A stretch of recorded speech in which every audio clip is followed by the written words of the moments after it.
کہ اگر مجھے بیٹا ہوا تو میں بیت المقدس کی خدمت میں اس کو لگا دوں گی, وہ زندگی تیرے دین کے لیے وقف کر دے گا.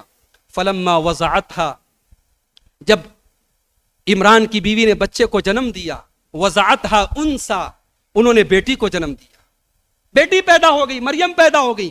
قالت رب انی وضعتها انسا, کہنے لگی اے اللہ میں نے تو بیٹی کو جنم دے دیا. اللہ نے کہا ہمیں خوب پتا ہے تم نے کس کو جنم دیا ہے.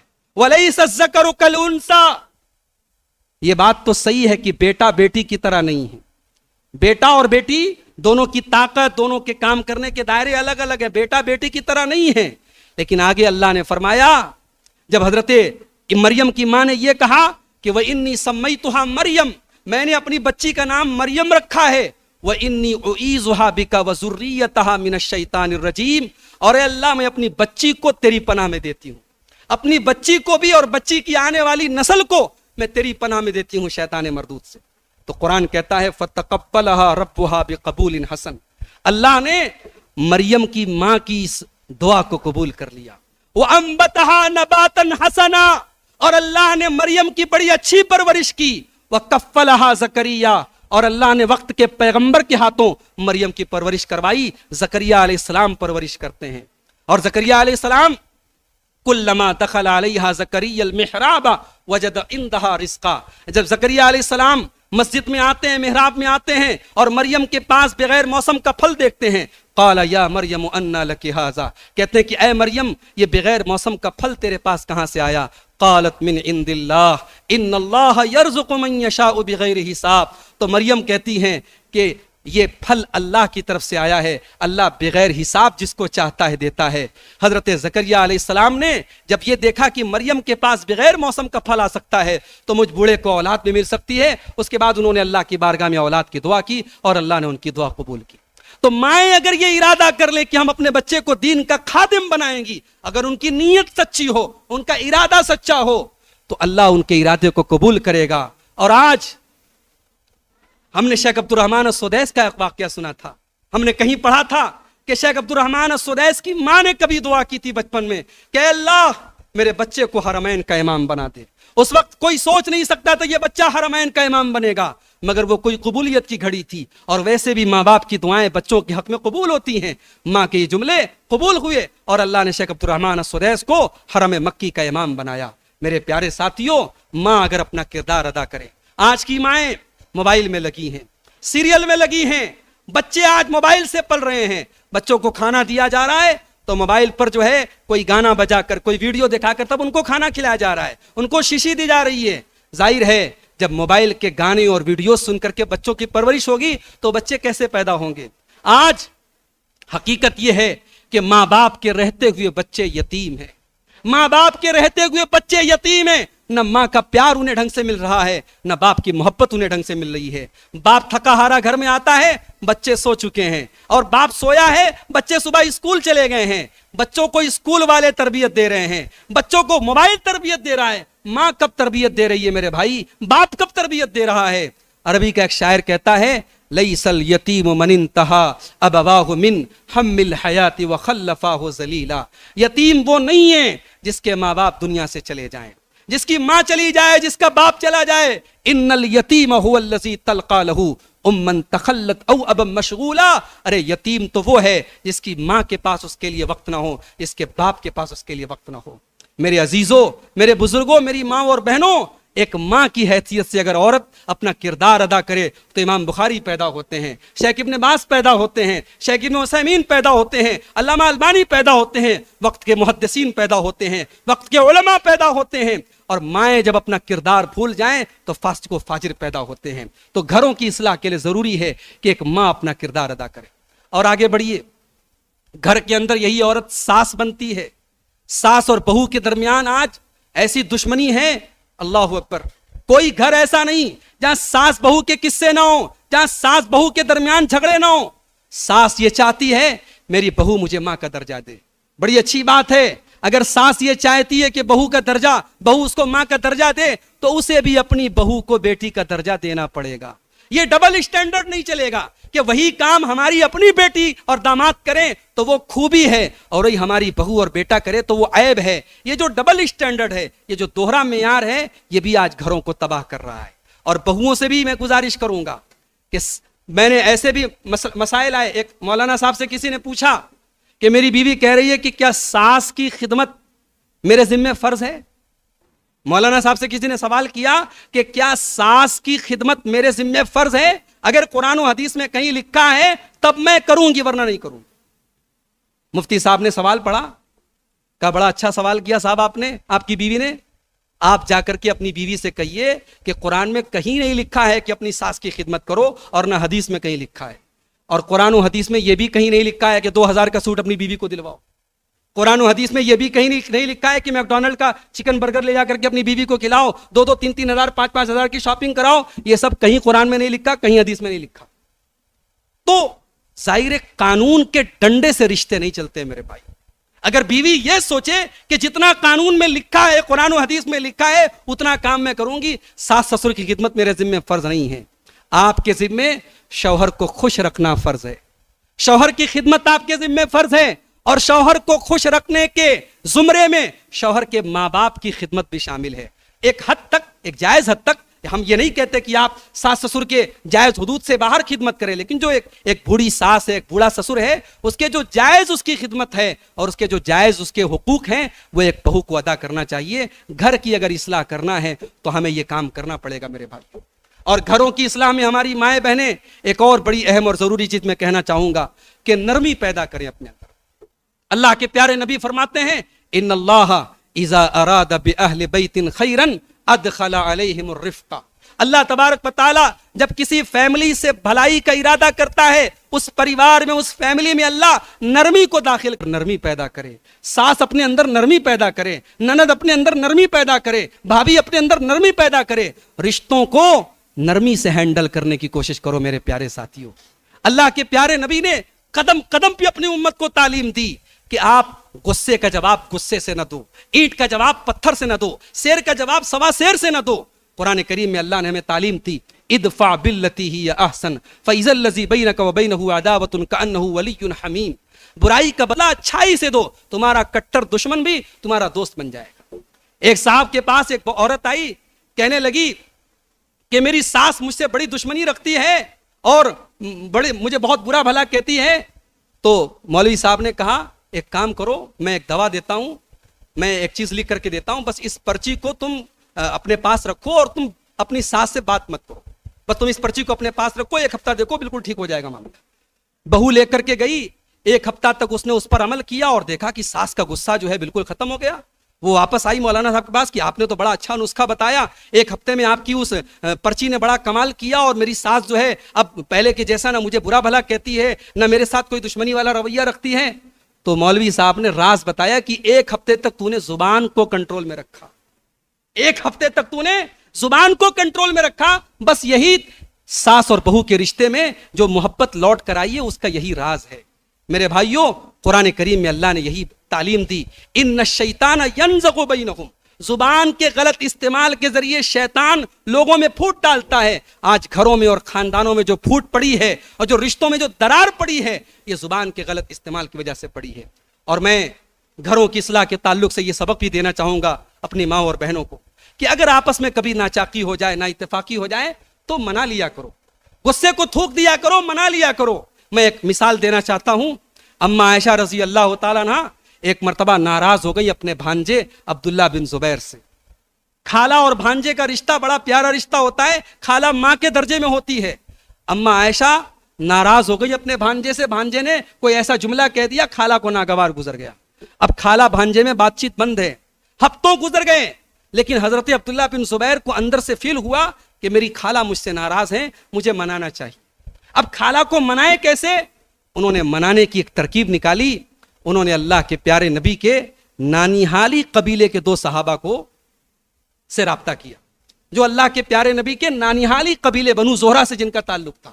اور حضرت عبداللہ بن زبیر جانتے تھے کہ اللہ کے پیارے نبی اپنے نانیہالی رشتہ داروں کی بڑی عزت کرتے تھے، اور جب نبی عزت کرتے تھے تو اللہ کے پیارے نبی صلی اللہ علیہ وسلم کی بیویاں بھی عزت کرتی تھیں۔ تو بنو زہرہ کے 2 صحابہ کو حضرت عبداللہ بن زبیر نے پکڑا اور کہا بھائیو میری خالہ مجھ سے بہت ناراض ہیں, آپ چل کر کے تھوڑا سا پیروی کر دیں تو میرا مسئلہ حل ہو جائے. یہ دونوں صحابی گئے ان کے ساتھ, بخاری کے الفاظ ہیں, اور اسی واقعے پر میں بات ختم کر رہا ہوں. یہ دونوں لوگ جب پہنچے تو جب یہ دونوں لوگ پہنچے وہاں پر تو دروازے کے باہر جا کر کے سلام کیا, اجازت طلب کی. اندر سے جواب آیا وعلیکم السلام. ان لوگوں نے کہا کہ کیا ہم اندر آ سکتے ہیں؟ اما عائشہ نے کہا ٹھیک ہے اندر آ جاؤ. اچھا, اما عائشہ کو معلوم نہیں ہے کہ عبداللہ بن زبیر بھی ساتھ میں آئے. اب جب یہ لوگ اندر گئے تو اندر ایک پردہ لگا تھا. ہمارے یہاں محلے کے لڑکے گھروں میں آتے ہیں, ہماری ماں کو چچی کہتے ہیں, ہماری بہنوں کو اپنی بہن کہتے ہیں. معاف کیجئے گا, بہن کہنے سے کوئی بہن نہیں ہوتی. اور آج کل فیس بک پر بھی بہت سارے لوگ اسلامی بہنیں بنا کے بیٹھے ہوئے ہیں. یہ فیس بک کی بہن کوئی بہن نہیں ہوتی ہے, سب بالکل واہیات بات ہے, غلط بات ہے. یہ سب سوشل میڈیا کے ذریعے جو بہن بھائی کا رشتہ بنایا جا رہا ہے, یہ آخر میں یہ جا کر کے بدکاری اور زناکاری پر جا کر کے ختم ہوتا ہے. اللہ کے واسطے آپ ایک لمٹ میں رہیے. مرد اور عورت سوشل میڈیا پر ظاہر پرائیویسی حاصل ہے, تنہائی حاصل ہے, ایک دوسرے سے جو بھی جی چاہے چیٹنگ کر سکتے ہیں. اب وہاں پر جب آپ ایک مرد اور ایک عورت جب آپس میں بات کریں گے تو اللہ کے نبی کی حدیث ہے کہ تیسرا وہاں شیطان ہوتا ہے. تو یہ بڑی اہم تعلیم ہے شریعت کی کہ غیر محرم مرد اور عورت آپس میں تعلق نہ رکھیں ورنہ فتنہ پیدا ہوگا. اللہ کے نبی کی بیویاں امت کی مائیں ہیں, مگر پردہ بہرحال پردہ تھا, درمیان میں پردہ ہے. ادھر یہ صحابہ تھے, ادھر اما عائشہ تھی. اب جیسے یہ لوگ اندر داخل ہوئے تو عبداللہ بن زبیر رضی اللہ تعالیٰ نے فوراً پردے کے اس پار گئے. وہ تو خالہ بھانجے کا رشتہ تھا, خالہ تو بھانجے کے لیے بہرحال محرم ہے. تو حضرت عبداللہ بن زبیر اندر گئے اور خالہ کے گلے لگ کر کے پھوٹ پھوٹ کے رونے لگے. وہ رو رہے ہیں اور معافی مانگ رہے ہیں, اور ادھر سے یہ دونوں صحابی, یہ دونوں اللہ کے پیارے نبی کی حدیث سنا رہے کہ اے اما عائشہ, آپ تو اللہ کے رسول کی بیوی ہیں, کہ آپ نے اللہ کے رسول کا وہ فرمان نہیں سنا, لا یحل لمسلم ان یہجر اخاہ فوق ثلاث. کسی مسلمان کے لیے جائز نہیں ہے کہ اپنے مسلمان بھائی سے 3 دن سے زیادہ رشتہ توڑ کے رکھے. اما عائشہ آپ کا بھانجا ہے, آپ کی بہن کا بیٹا ہے, ہو گئی غلطی, معاف کر دیجئے. اب ادھر سے یہ دونوں پریشر ڈال رہے ہیں, ادھر سے عبداللہ بن زبیر گلے لگ کر کے پھوٹ پھوٹ کے رو رہے ہیں, اور اما عائشہ کی آنکھوں سے بھی آنسو بہ رہے ہیں. اور اما عائشہ بس اتنا کہہ رہی ہیں کہ میری قسم بہت بھاری ہے, میری قسم بہت بڑی ہے, مجھے اپنی قسم توڑنے پر مجبور نہ کرو. لیکن جب یہ ایموشنل پریشر پڑا اور پیارے نبی کی حدیثیں جب یاد دلائی گئیں, اما عائشہ نے آخر اپنی قسم کو توڑا, اپنے بھانجے کو معاف کیا, اور 40 غلام انہوں نے آزاد کیے اس قسم کو توڑنے کے کفارے کے طور پر. اور بعد میں بھی اما عائشہ جب اس واقعے کو یاد کرتی تھی تو زار و قطار رونے لگتی تھی. میری پیاری ماں بہنوں, رشتوں میں ناچاکیاں اور نا اتفاقی یہ فطری چیز ہے. اگر کبھی کسی رشتہ دار سے, کسی عزیز سے اگر کوئی ایسا معاملہ ہو جائے تو معاف کرنے کا جذبہ اپنے اندر پیدا کریں. اللہ کے پیارے نبی فرماتے ہیں کہ ما زاد اللہ بعفو الا عزا, معاف کر دینے سے اللہ سامنے والے کے دل میں آپ کی عزت کو اور بڑھا دیتا ہے. اسی طریقے سے ایک آخری بات بیان کر کے بات ختم کروں گا.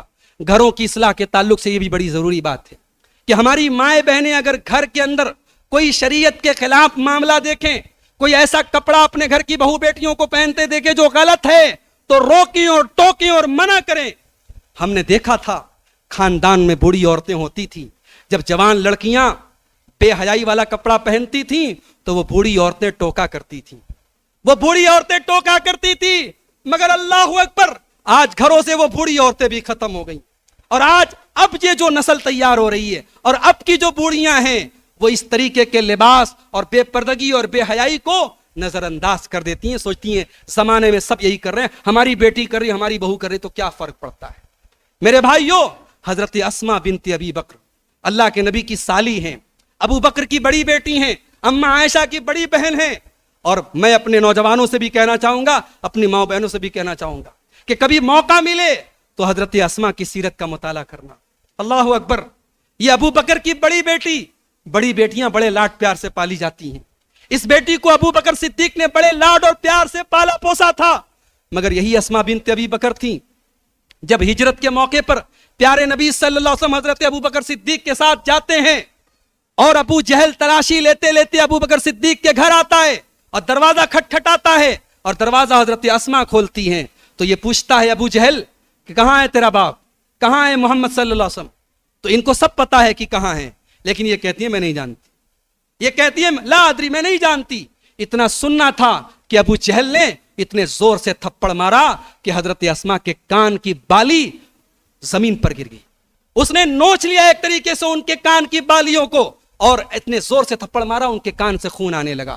میری ماں بہنوں، یہ اسما بنت ابی بکر ہیں، انہوں نے اسلام کے لیے تھپڑ اپنے چہرے پر تھپڑ کھایا ہے۔ اور جب پیارے نبی صلی اللہ علیہ وسلم غار ثور میں 3 دن تک ٹھہرے رہے تو ابو بکر صدیق کی یہ بیٹی اپنے باپ کے لیے اور اللہ کے نبی کے لیے ٹفن پیک کرتی تھی، اور ایک دن ٹفن باندھنے کے لیے کپڑا نہیں تھا تو اپنے دوپٹے کو پھاڑ کے ٹفن پیک کرتی ہے، اور اپنے گھر سے کئی کلومیٹر کا لمبا سفر طے کر کے پہاڑی راستے پر چل کر کے اپنے باپ کو اور اللہ کے پیارے نبی کو کھانا پہنچاتی ہیں۔ اسلام کے لیے ان عورتوں نے بڑی قربانیاں دی ہے میرے بھائی۔ یہی اسما بنت ابی بکر عمر کے آخری پڑاؤ پر ہیں، بوڑھی ہو چکی ہیں، آنکھوں کی بینائی جا چکی ہے۔ ان کے بیٹے منذر بن زبیر نے اپنی ماں کو ایک بڑا قیمتی کپڑا گفٹ کیا، ایک بڑا باریک کپڑا، ایک بڑا ملائم کپڑا گفٹ کیا۔ ماں اندھی ہیں، ماں نابینا ہے، ماں نے کپڑے کو ٹچ کیا، کپڑا ان کو تھوڑا سا باریک لگا۔ انہوں نے کہا میرے بیٹے سے کہہ دو میں یہ کپڑا نہیں پہنوں گی۔ بیٹے کو تکلیف ہوئی، بیٹے نے کہا یا امہ انہا لا تشفو، اماں جان یہ کپڑا کوئی باریک کپڑا نہیں ہے، اس سے بدن نظر نہیں آئے گا، اس سے باڈی نظر نہیں آئے گی۔ ماں نے کہا انہا لا تشفو ولکن تصفو، ٹھیک ہے یہ باریک نہیں ہے، یہ ٹرانسپیرنٹ نہیں ہے، مگر یہ کپڑا ٹائٹ ہے اور اس سے جسم کے اعضاء نظر آئیں گے، اور تیری ماں ایسا کپڑا نہیں پہن سکتی۔ اللہ اکبر۔ بوڑھی ہو چکی ہیں، آنکھوں کی روشنی چلی گئی ہے، سب ختم ہے، زندگی کا شباب ختم ہے، زندگی کی خوبصورتی ختم ہے، مگر شرم و حیا ختم نہیں ہے میرے بھائی، آنکھوں کی غیرت ختم نہیں ہے۔ آج ہماری بہنیں غور کریں، آج آپ کے پاس شکل ہے، صورت ہے، خوبصورتی ہے، دولت ہے، لیکن آنکھوں سے حیا ختم ہو رہی ہے، گھروں سے غیرت ختم ہو رہی ہے، مردوں کے یہاں سے بھی غیرت ختم ہو رہی ہے، اور عورتوں کے یہاں سے بھی غیرت ختم ہو رہی ہے۔ اس شرم و حیا کو اور اس غیرت کو اپنے گھر میں دوبارہ لوٹانے کی ضرورت ہے میرے بھائی۔ اللہ کے پیارے نبی فرماتے ہیں ما یکون الحیاء فی شیء الا زانہ، جس چیز میں حیا آتی ہے حیا اس کو سجا دیتی ہے، اور جس چیز سے حیا نکل جاتی ہے وہ جو ہے عیبدار ہو جاتی ہے، وہ چیز خراب ہو جاتی ہے۔ اپنے گھروں کے اندر حیا پیدا کرو میرے پیارے ساتھیوں۔ اماں عائشہ رضی اللہ تعالیٰ عنہا نے کچھ عورتوں سے کہا، جب آپ کو پتا چلا کہ وہ ٹوائلٹ کے اندر اپنا کپڑا اتار دیتی ہیں، کپڑا اتار کے نہاتی ہیں، تو اماں عائشہ کو بڑا برا لگا۔ انہوں نے کہا کہ کیا تم نے اللہ کے رسول کا یہ فرمان نہیں سنا ہے کہ جو عورت اللہ اور یوم آخرت پر ایمان رکھتی ہو اس کے لیے جائز نہیں ہے کہ وہ اپنے گھر کے علاوہ کسی اور گھر میں جا کر کے کپڑا اتارے۔ وہ روم کے اندر وہ عورتیں گئی تھیں اور وہاں ایسے ٹوائلٹ میں جا کر کے نہاتی تھی جہاں کپڑا اتارنا پڑتا تھا، تو اماں عائشہ نے ان کو ٹوکا اور منع کیا۔ یعنی اگر کوئی بھی ایسا مسئلہ نبی کی بیویاں دیکھ لیتی تھی جو اسلام کے خلاف ہے، جو اسلامی تعلیمات کے خلاف ہے، فوراً ٹوکتی تھیں۔ تو گھر کی اصلاح کے ساتھ ساتھ سماج کی اصلاح، آپ کسی جنازے میں گئیں، میت میں گئیں، کوئی غیر شرعی کام ہو رہا ہے، کوئی شریعت کے خلاف کام ہو رہا ہے، اگر آپ کو جانکاری ہے، آپ کو مسئلے کا علم ہے، تو آپ وہاں پہ منع کیجیے، آپ ٹوکیے، آپ کی ذمہ داری ہے۔ والمؤمنون والمؤمنات بعضهم اولیاء بعض، اللہ نے فرمایا مومن مرد اور مومن عورتیں یہ سب ایک دوسرے کے سپورٹر ہیں۔ یأمرون بالمعروف وینہون عن المنکر، نیکی کا حکم دینا اور برائی سے روکنا یہ مردوں کا بھی کام ہے اور عورتوں کا بھی کام ہے۔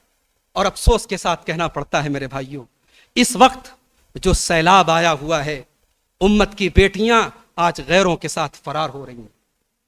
باپ نے برسا برس تک بیٹی کو پڑھایا لکھایا، وہ بیٹی اپنے باپ کی عزت کا جنازہ نکال کر نہ صرف گھر سے نکلتی ہے بلکہ اسلام سے نکل جاتی ہے، دین سے نکل جاتی ہے، مرتد ہو جاتی ہے۔ اور مہاراشٹر کے اندر آنکڑے آئے ہیں، لاکھوں کی تعداد میں مسلمان لڑکیوں نے یہ قدم اٹھایا ہے۔ یہ پوری قوم کے لیے شرمناک بات ہے اور ہمیں یہ سوچنے پر مجبور کر دینے والی بات ہے کہ ہم اپنی بیٹیوں کو اس لائق بھی نہیں بنا سکے کہ ہماری بیٹیاں رب کی توحید کو پہچانتی، رب کے ایمان کو پہچانتی، اسلام کی عظمت کو پہچانتی، اور آج چند بہروپیے محبت اور عشق کے جال میں ہماری بیٹیوں کو پھنسا کر کے لے کے جاتے ہیں اور ان کو دین سے نکال دیتے ہیں، مرتد بنا دیتے ہیں۔ یہ کتنا بڑا المیہ ہے میرے بھائی، یہ کتنا بڑا المیہ ہے۔ اللہ کے واسطے اپنی بیٹیوں کی دینی تعلیم پر توجہ دو۔ صرف بچیوں کو قرآن پڑھا دینا کافی نہیں ہے، ان کو قرآن پڑھانے کے ساتھ ساتھ دین کی بنیادی تعلیم سکھاؤ. انہوں نے قرآن کو رٹو طوطے کی طرح پڑھ بھی لیا تو کیا مطلب ہے اگر انہیں حجاب کا مطلب نہیں پتا, انہیں شرم و حیا کا مطلب نہیں پتا, انہیں توحید کا مطلب نہیں پتا, انہیں نماز کا طریقہ نہیں پتا. اپنی بیٹیوں کو دین سکھاؤ.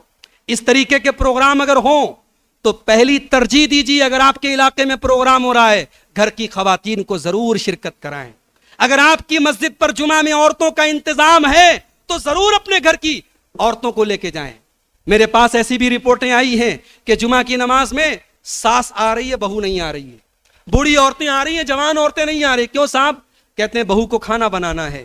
جمعہ کے دن تھوڑا 15-20 منٹ لیٹ کھانا کھا لو بھائی, تھوڑا 15-20 منٹ بیفور کھانا بنوا لو, مگر یہ آدھا گھنٹے کی تقریر اپنے گھر کی عورتوں کو ضرور سناؤ.